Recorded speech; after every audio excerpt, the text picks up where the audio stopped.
You understand that we lost the country because of Q? Yes, sir. And I have to put up with the Q people all over the place.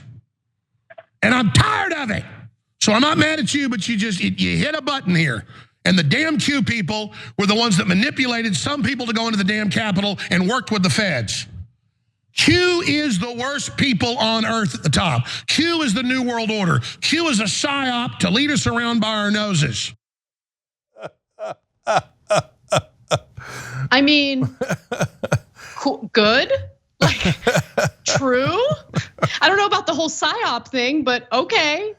I'm here for it. Yeah. So that was Alex Jones, who lost his marbles, which is not rare. But in this case, he lost his marbles after a caller phoned in and apparently asked him something about QAnon. Alex Jones, apparently not a fan of QAnon.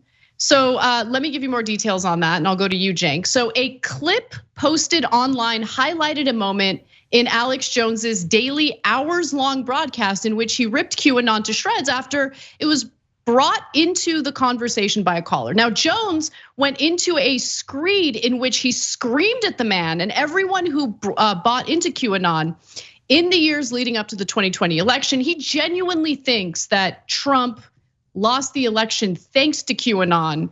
I would venture to say Trump was very close to winning, and the only reason why he lost was because of COVID and how unbelievably ineffective and terrible he was as being a leader in the country during the pandemic.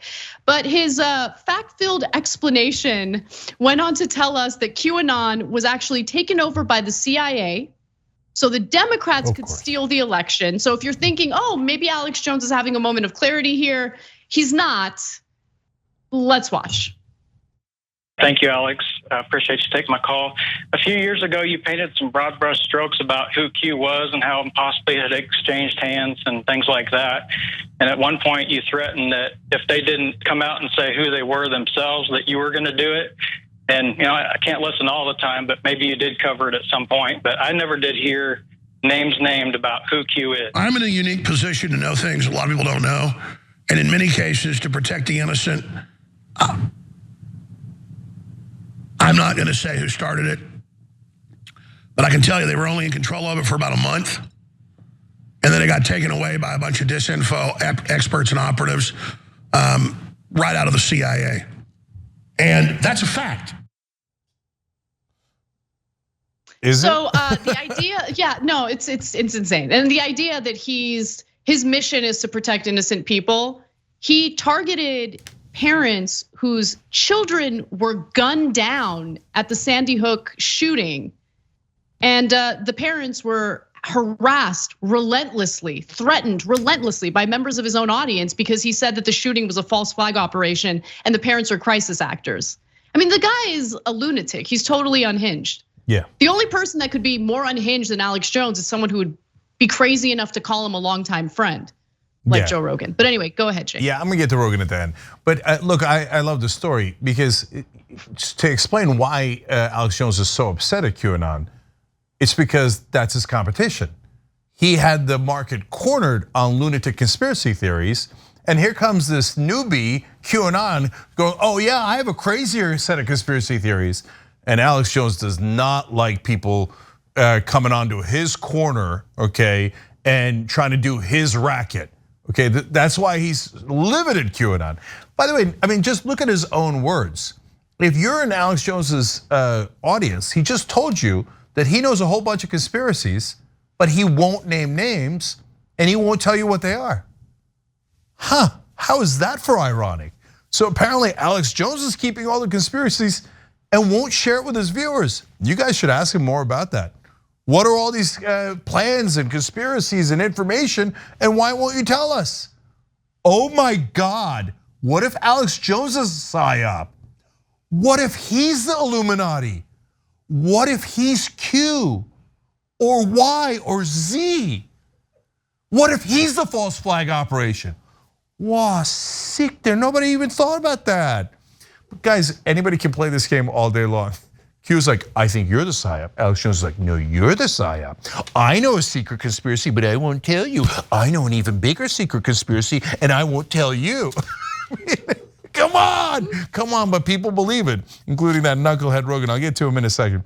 But my favorite part was actually the first clip. So we got the Alex Jones screaming as usual. In the middle, the caller seemed to get a little scared. He was like, "Yes, sir." That little "yes, sir" was my favorite part. Dude, people love to give away their bananas. Like they're looking for a strong man.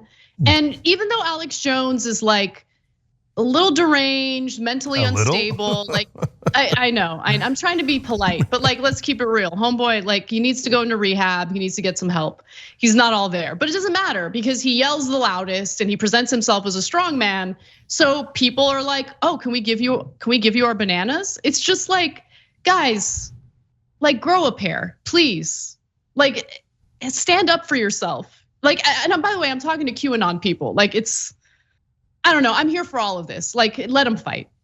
Continue. Yeah, 100%. So look, Rogan apparently had a segment on his show today with comic Doug Stanhope. I looked up his name to give him credit. Because Stanhope said, hey, listen, man, what if people do get the wrong information, right?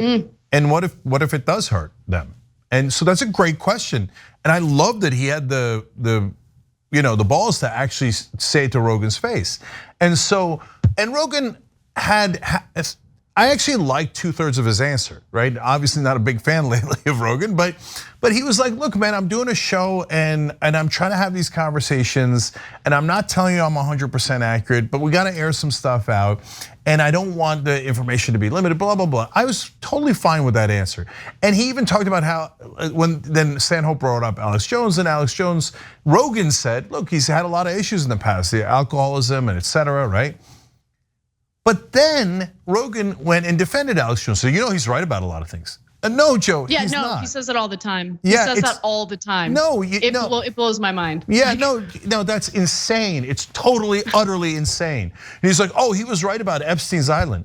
Dude, we all knew about Epstein. We probably reported on the Young Turks before Alex Jones did. He was, the government investigated Jeffrey Epstein. And I remember saying like, why won't they arrest the guy? He's clearly a child molester. Meanwhile, the Clintons and Trump are going around with him, and Trump's saying, "Oh, he likes them young." He's saying it in the press, right? It's not like Alex Jones discovered Jeffrey Epstein. And I mean, again, Rogan's just way too innocent, man. And no, I know what it is. I don't think it's about innocence. Although I do think he is impressionable, as you can tell. Like he's a bit of a shapeshifter, depending on who he's talking to on his podcast. So if there's like a left winger on the show, he'll sound super left wing and agreeable to left wing politics. If there's like an extreme, like rabid right winger, he'll sound empathetic to their views.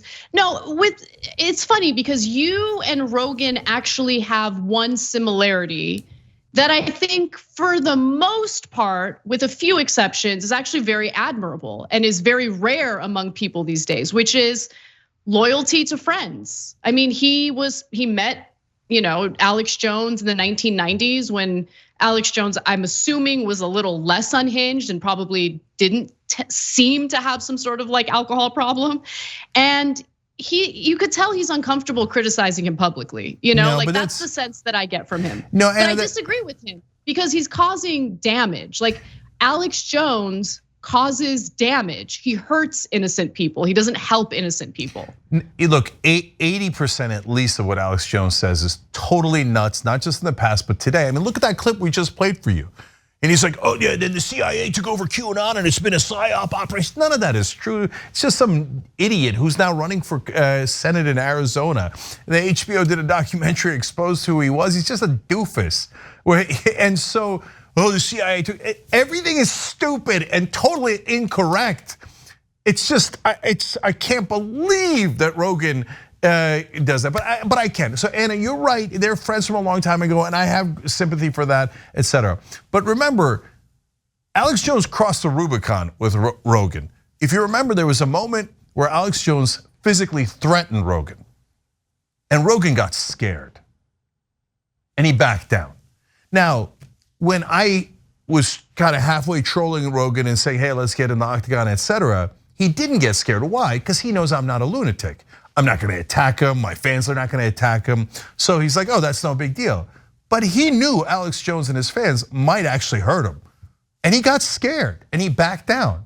So No, if a friend said to me, I'm gonna have me and my fans physically attack you, we're not friends anymore, especially if the guy's a goddamn lunatic. So Rogan, with all of his tough guy stuff, let's be honest, he was a bitch to Alex Jones.